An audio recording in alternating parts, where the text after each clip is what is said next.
What's going on, guys? Welcome to the Boring Money Show. It's your host, Mr. Boring Money. And today what I want to talk about is the importance of knowing your numbers as an investor, or just knowing your numbers in general. It really doesn't matter what kind of business that you're in. It doesn't matter what you're looking to do. You've got to gather data. Now, what I want to do is clearly communicate that this is not financial advice by any means whatsoever. All I'm doing is sharing what's worked for me, some of the investment principles that I've learned over the years, and this is for pure entertainment purposes. If you're seeking financial advice, if you have issues with your own portfolio, seek a financial advisor, somebody who's licensed and who's qualified to be able to meet you at your unique needs. This is just for educational purposes and entertainment purposes only.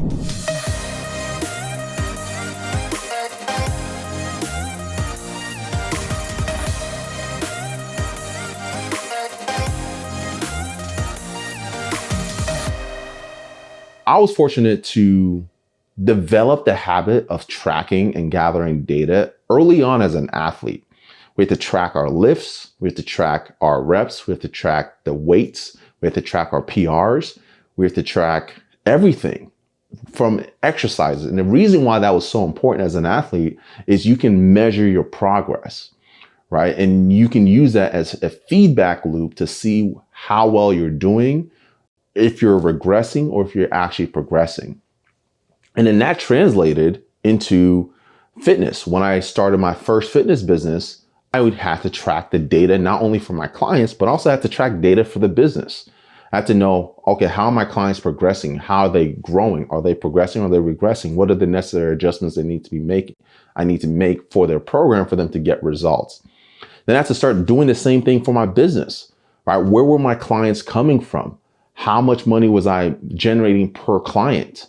How many sessions did I need to have each week to hit my revenue goals for that business, right? Tracking and gathering data is one of the most important things you can do to be successful in any venture that you pursue. I can't tell you how many entrepreneurs and how many investors that I've talked to that when I ask them basic questions about their goals, their financial goals, their cash flow goals, their return on investment goals, anything, they don't even have answers to them. And when I ask them, hey, what are you tracking? Let me look at your books. What do your numbers look like? What's your historical data, right? Where's your business coming from? How much cash flow are you producing? What's your cash on cash return? What are your expenses, right? Just these basic questions, they don't even have the answer to because they don't track data. They're not inputting metrics. They're not tracking KPIs, key performance indicators. And they don't even know what their leading indicators are or what their lagging indicators are. Now, if I'm saying these things and you're confused and you're like, what is leading indicators? What is lagging indicators? Right? A leading indicator is the action that you need to do that creates the result, the input. A great example of a leading indicator for like a fitness would be if I'm moving every single day, right? Did I move my body today? Did I hit the gym today? That's a leading indicator. That's a behavior I can control. And then the lagging indicator would be the results that it produce, right? Maybe leading indicators, I'm going to hit 12 reps of bench every single day. The lagging indicator would be the strength that I start to develop as a result of it. In any facet of life, if you want to be successful, you have to know your numbers. You have to know your numbers and you have to track your numbers. What most people get wrong is because they have a feeling in the back of their head that the numbers suck, they become what I call a dead sheep, stick their head in the sand and ignore it, hoping that it goes away. All right. When I started focusing on building my financial literacy and focusing on growing and becoming financially independent, I had to look at the numbers for my finances. First number I had to look at was my credit score. And at the time, it was garbage. It was like 480, right? I've been avoiding looking at my credit for a long time, hoping that it would just fix itself. But nothing fixes itself. You have to face the ugly truth. So I looked at the number, like, wow, this is garbage. Well, what caused it? What do I need to do? I need to start being better about my finances. So I start tracking my expenses. Where am I putting money? And then I changed the way that I thought about my expenses, and the way that I thought about debt and things like that. So I had to start tracking these things to get a clear picture of what is happening. Once I get a clear picture of what is happening, now I can put together a plan to make the necessary adjustments. Same principle applies to investing. When I started building my digital real estate portfolio on the blockchain, I had to figure out, okay, what are the numbers that I need to start tracking?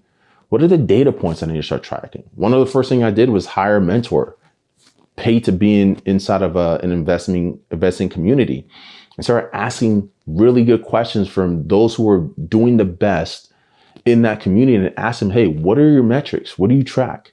All right, what are your data points? How do you analyze a good deal on the blockchain? How do you determine if something's worth your time? Right. And I started understanding that those who were very, very successful in that space knew their numbers very, very clearly. They knew when to enter an ecosystem on the blockchain, and they knew when to get out of an ecosystem on the blockchain. They knew which data points to analyze to determine if something's going to be red, yellow, or green. Right.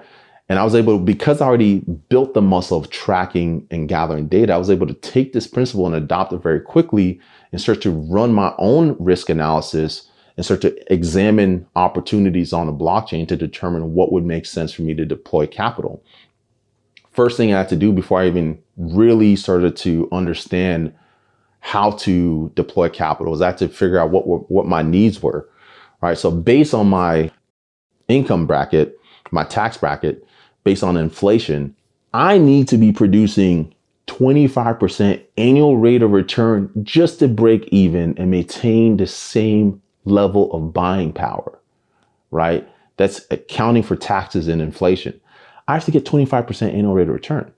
So knowing that, I started to analyze different investment opportunities, seeing what would be the most realistic way for me to get that annual rate of return.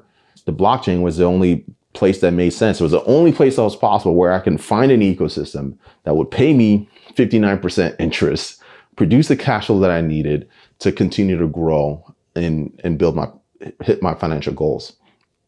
So the important things that you have to be able to figure out if you're thinking about starting to become more financially free, if you're thinking about investing, you have to figure out, what are your expenses? All right, where are you at right now? What are the roadblocks that you have that are preventing you from getting you to where you want to be? What's going on? I wanted to take this time to quickly interrupt this video or this podcast.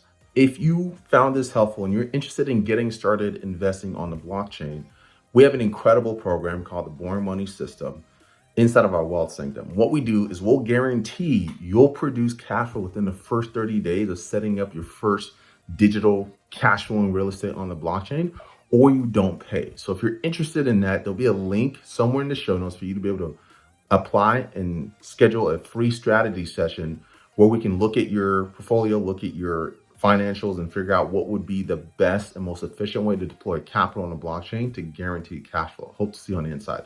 Back to the show. All right. And then how much cash flow do you actually need to be producing to be financially free?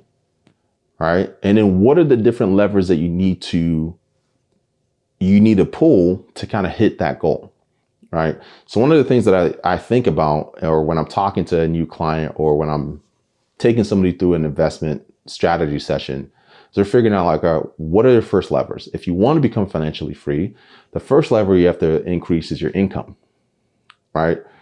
As you increase your net income, a couple ways that you do that is you reduce your expenses, but then you also increase your value. Right? If you don't know what your numbers are and you don't have a clear idea of where your money's going, you're not tracking anything. A lot of people, when they increase their income, guess what increases as well? Their expenses. So they're just as broke making $100,000 as they were when they were making $30,000. Why? Because they weren't tracking their expenses. They weren't tracking their numbers. So when this income went up, so their expenses. So it's net neutral. There's no positive increase in their net worth.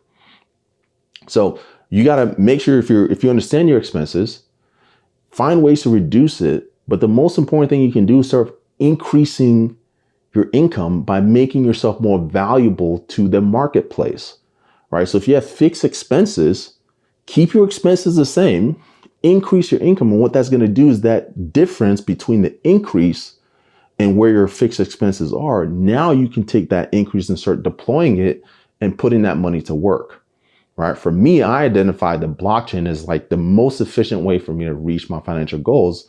Is I needed to deploy capital there because that was going to produce enough cash flow to help me reach my first milestone, which is the freedom milestone, where there's enough cash flow being produced passively to cover my fixed expenses, my basic cost of living, right? And then next thing I wanted to identify is, all right, this is my freedom milestone goal.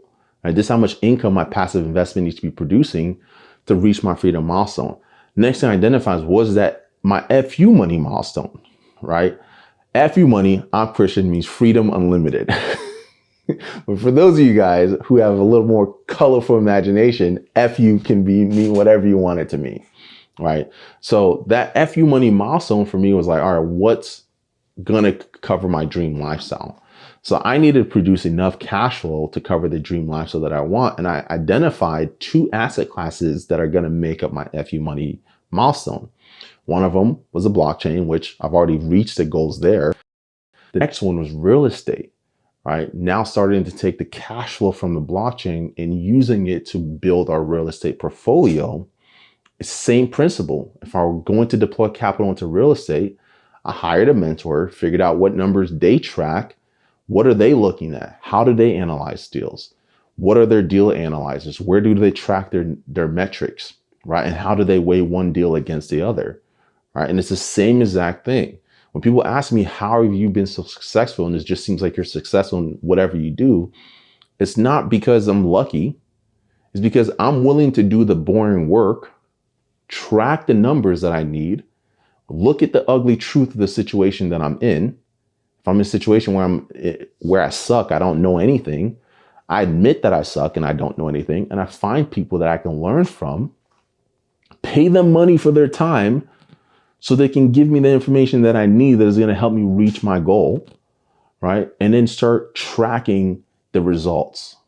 So as an investor, as somebody who wants to become financially free, or somebody who just wants to be more financially literate, start tracking your numbers, track your expenses. How much money are you paying in debt? How much money are you bringing in? Where's your money going, right? Are you net positive or net negative, right?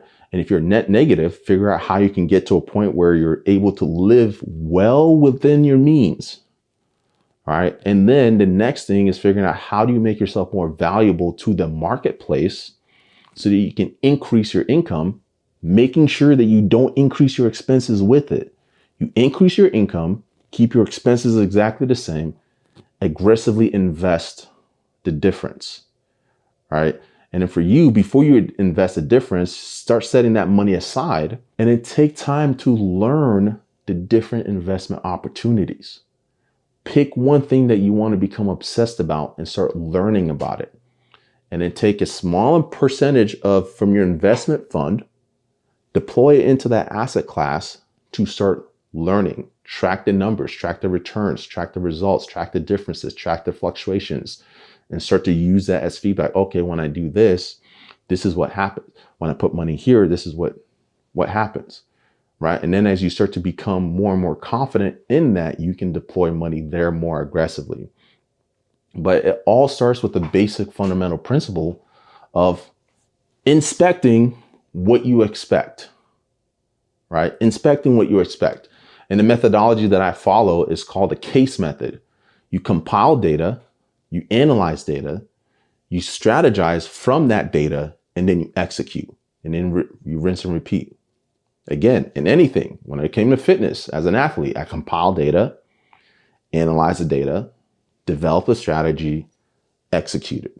When it came to business, compile data, analyze the data, strategize, execute. When it comes to investing, compile data, analyze the data, strategize, execute. It's the same framework no matter what the vertical is. Most people just aren't willing to do that boring work.